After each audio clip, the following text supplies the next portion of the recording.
pada tahun 2000 lalu. Mantan Wakil Perdana Menteri Indonesia di era tahun 1960-an, Subandrio, menerbitkan memoar berjudul Kesaksianku tentang G30S.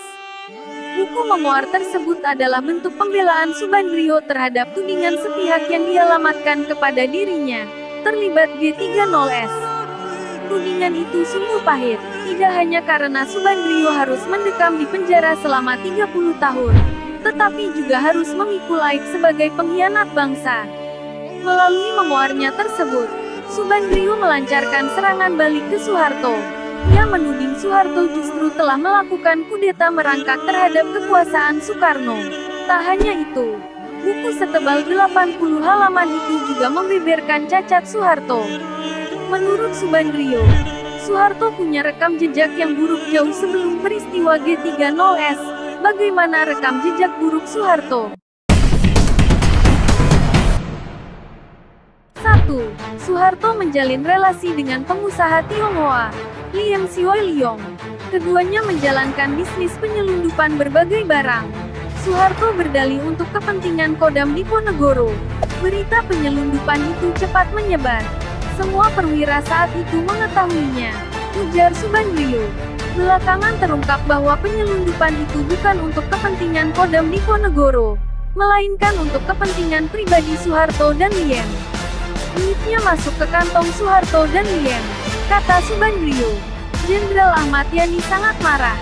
Sampai-sampai, dalam suatu kejadian, Yani menempeleng Soeharto. Soeharto dianggap mempermalukan Korps Angkatan Darat AD. Tak hanya itu, Jenderal Nasution mengusulkan agar Soeharto diadili di Mahkamah Militer dan dipecat dari AD. Namun, usulan itu dimentahkan oleh Maijen Gatot Subroto. Alasannya, Soeharto masih bisa dibina. Akhirnya, Soeharto pun disekolah di Seskoatri Bandung. Yang kedua, Soeharto membangun klik di dalam tubuh Angkatan Darat AD saat itu. Subandrio menyebutnya Trio Soeharto Yoga Ali. Awalnya, pada tahun 1959, Soeharto tiba-tiba memanggil pulang Yoga Sugama, yang saat itu masih menjabat sebagai Dubes Indonesia di Yugoslavia. Saat itu, Soeharto memanggilan Yoga untuk diberi jabatan baru, Kepala Intelijen Kostrad. Bagi Subandrio, pemanggilan Yoga oleh Soeharto itu bermasalah. Pertama, pemanggilan Yoga itu di luar aturan formal alias menabrak aturan. Semestinya, kata Subandrio, yang punya otoritas memanggil Yoga itu adalah Ahmad Yani selalu Menteri Panglima AD, Menpangan. Kedua, tujuan kepulangan Yoga ke tanah air adalah untuk mensabotase politik Bung Karno. Ketiga, untuk menghancurkan PKI. Menurut Subandrio, komplotan trio Soeharto Yoga Ali ini sudah berlangsung erat semasa di Kodam Diponegoro. Bahkan, Soeharto pernah menggunakan komplotannya ini untuk mensabotase rencana pengangkatan Kolonel Bambang Supeno sebagai Panglima Kodam Diponegoro. Saat itu, pimpinan AD mencalonkan Kolonel Bambang Supeno sebagai Pangdam Diponegoro. Kabar itu tercium oleh Soeharto, yang saat itu masih berpangkat Letkol tetapi ngebet sekali jadi Pangdam. Untuk meraih cita-citanya, Soeharto menggelar rapat gelap dengan sejumlah perwira di Kodam Diponegoro. Rapat itu dikoordinir oleh Yoga Sugama, yang notabene komplotan Soeharto. Ketiga, Subandrio juga menyingkap keterlibatan Soeharto dalam percobaan kudeta yang dirancang Tan Malaka untuk menggulingkan Kabinet Sejahrir pada tanggal 3 Juli tahun 1946. Awalnya, kata Subandrio, kelompok Tan Malaka mengajak semua kalangan militer di Jawa Tengah, termasuk Soeharto, dalam gerakan tersebut.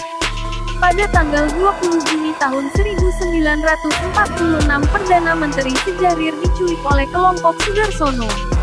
Soeharto selaku salah seorang komandan militer Surakarta terlibat dalam penculikan itu, ujar Subandrio. Tanggal 2 Juli tahun 1946, 2 batalion pasukan penculik berkumpul di markas Soeharto.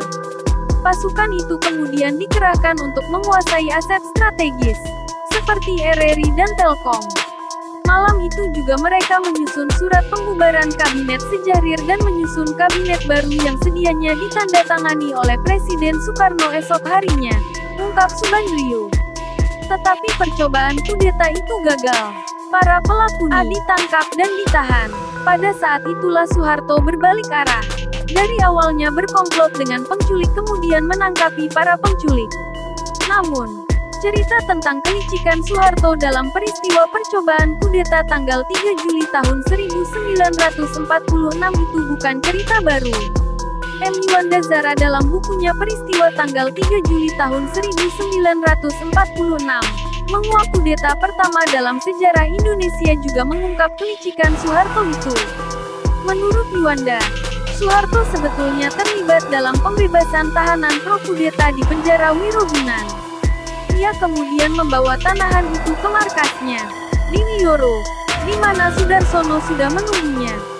Di malam itu juga, kata Yuanda, Muhammad Yamin Ces membuat konsep maklumat kepada Presiden Soekarno, yang isinya seolah-olah penyerahan kekaisaran kepada Tan Malaka. Pembuatan konsep maklumat itu dilakukan di markas Soeharto. Menurut Yuanda, Soeharto sebetulnya terlibat dalam pembebasan tahanan pro-kudeta di penjara Wirogunan. Ia kemudian membawa tanahan itu ke markasnya, di Wiyoro, di mana Sudarsono sudah menunggunya. Di malam itu juga, kata Yuanda, Muhammad Yamin Ces membuat konsep maklumat kepada Presiden Soekarno, yang isinya seolah-olah penyerahan kekaisaran kepada Tan Malaka. Pembuatan konsep maklumat itu dilakukan di markas Soeharto. Padahal, sebelumnya Bung Karno pernah memerintahkan Soeharto melalui pesan yang dibawa oleh Sunjujo, Ketua Pemuda Patuk, untuk menangkap atasannya, Mayor Jenderal Sudarsono, karena dicurigai ingin merebut kekuasaan. Tetapi Soeharto menolak perintah Presiden Soekarno tersebut. Sampai-sampai Soekarno marah dan menyebut Soekarno sebagai opsir kopik, opsir yang keras kepala. Kejadian ini memperlihatkan kepada kita betapa lihainya Soeharto dalam membaca situasi, mengambil keuntungan di dalamnya, dan secara licik tampil sebagai pahlawan. Yuanda menyebut ini strategi ngeluruk tanpa bala, menyerbu tanpa pasukan, tetapi memakai tangan orang lain untuk kepentingannya.